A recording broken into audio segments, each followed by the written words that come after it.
29. Kung mapapansin nyo lang, nag-part 3 tayo. Pero, gusto nyo may map na tatawa kayo. Hindi ako parang tao. Huwag kayo. Ito, tingnan nyo.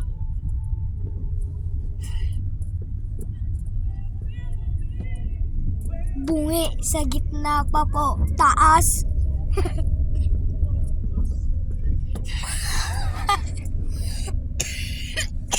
So kung bakit kayo nang boses? So, parang may... Okay. Nag-trip lang kayo dyan. Papa. May ulit at sa Lord, ulit lang po itong pray kasi po sabi ni Mama. Natayin po si Mama dahil kasama kami. Mga bata. Ayun na po kaming tatlo sa Australia. Sabi na po si Papa dahil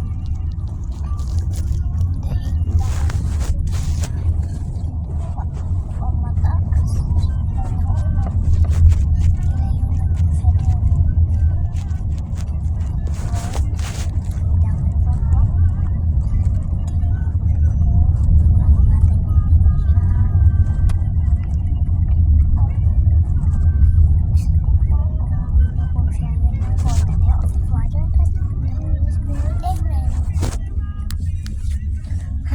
Nakalimutan ko yung usapan. Ito lang. Kilala si Bini Stacy. Kung may kilala doon. Ay, Renz, patayin mo nga yung ilaw dyan sa likod. Tayo po tayo. Renz, patayin mo ko, Toy. Bakit? Para makita ko kung may ano dyan sa likod. Kung may parating na sasakyan. So, sorry ha kung di nyo ako makita.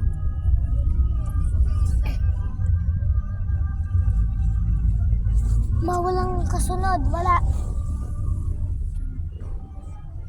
Ang laki. Yung nasilaw. So guys, ano ba tayo? So,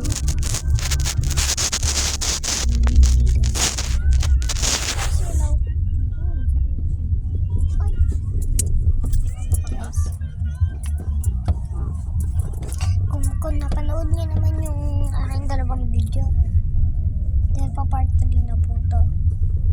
So ngayon wala pa po kami sa Manila, nasa Batangas pa rin. So ito, nakalampas na kami kung saan kami nakatira. Kasi maliit lang kasi yung city doon. Tapos biglang nag-i-stop yung aking mga videos. Ayun nga kanina, yung first vlog. Doon nakatigil pa kami noon eh.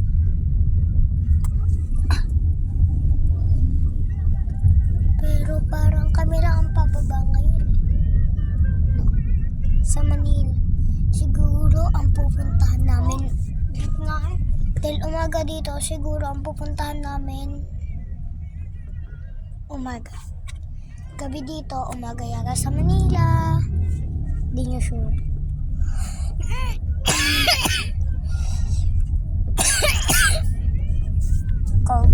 Sino kaya taga China? Turuan naman ako mag-Chinese.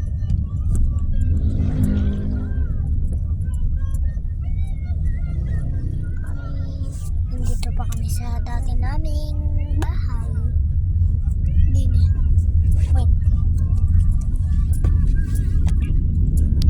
Doon, hindi kita. Kung nakita nyo lang yung poste doon, doon yung amin. Papasok doon, tapos gaganon ka. Papasok ka na. Tapos may sirang bahay. Yun na po amin. Papagawa na po doon. Mia's house. Galing dyan kami kanina, kina Mia. Anong ginawa niyo? Ay nako. Ang sarap nung kending ibinigay ni Mia. Yung candy. Kaya kainubo na naman ng ganyan. gatas. Tapos, may pinakaayaw akong lasang pinainom ni Mia. Yung sesto, mango. Nakatikim lang kayo. Kung nakatikim kayo, mag-like and comment lang. Ano na eh. Wait nga.